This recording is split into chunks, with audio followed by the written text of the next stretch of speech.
Today, modern medicine is hailed as a triumph of human progress, saving millions of lives each year. But what if I told you that the very foundation of our healthcare system was built on profit and power, not just science? This is the untold story of how Rockefeller and Carnegie reshaped medicine, and why natural and homeopathic cures were pushed out of the picture. In the late 19th and early 20th centuries, two of the wealthiest men in America, John D. Rockefeller, the oil magnate, and Andrew Carnegie, the steel tycoon, set their sights on medicine. Their motives weren't entirely altruistic. For Rockefeller, medicine offered a new frontier for his petroleum empire, and for Carnegie, it was an opportunity to wield influence over public health. At the time, natural remedies and homeopathic medicine were widely practiced. Herbalists, midwives, and traditional healers offered treatments rooted in centuries-old knowledge. But this system was decentralized and difficult to control, something the industrialists couldn't profit from. In 1910, Rockefeller and Carnegie funded a report by Abraham Flexner, an education reformer, to evaluate medical schools across America. The Flexner report declared that only schools focused on scientific, laboratory-based medicine were legitimate. What it didn't say was that these schools would prioritize pharmaceuticals and surgical interventions over natural cures. With Rockefeller's funding and Carnegie's influence, medical schools adopted a new model, focused on research and treatments tied to the pharmaceutical industry.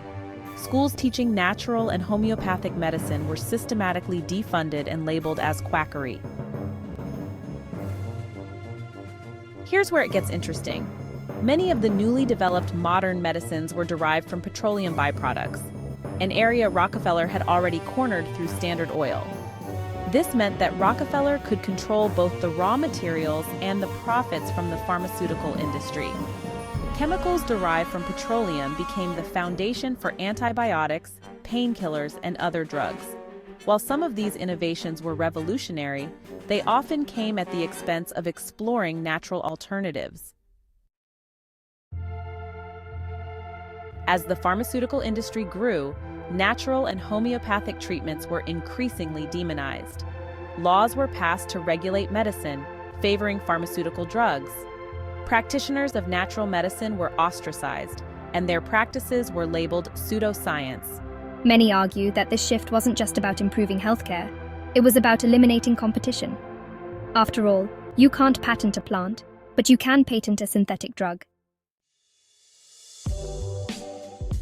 Today, the medical system established by Rockefeller and Carnegie dominates healthcare. The pharmaceutical industry generates billions in revenue annually, but at what cost?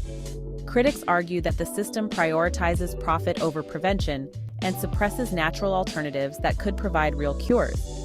Meanwhile, natural medicine is making a comeback as more people seek holistic approaches to health. But the question remains, how different would our healthcare system look if Rockefeller and Carnegie hadn't rewritten the rules over a century ago? The story of Rockefeller and Carnegie is more than just history.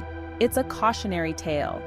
Understanding how the medical system was shaped helps us ask better questions about the treatments we trust and the systems we rely on. Is it time to rethink medicine? Share your thoughts in the comments below. If you found this video eye-opening, don't forget to like, share, and subscribe for more deep dives into the hidden history of the systems we rely on. And if you've experienced the benefits of natural medicine, let us know your story in the comments.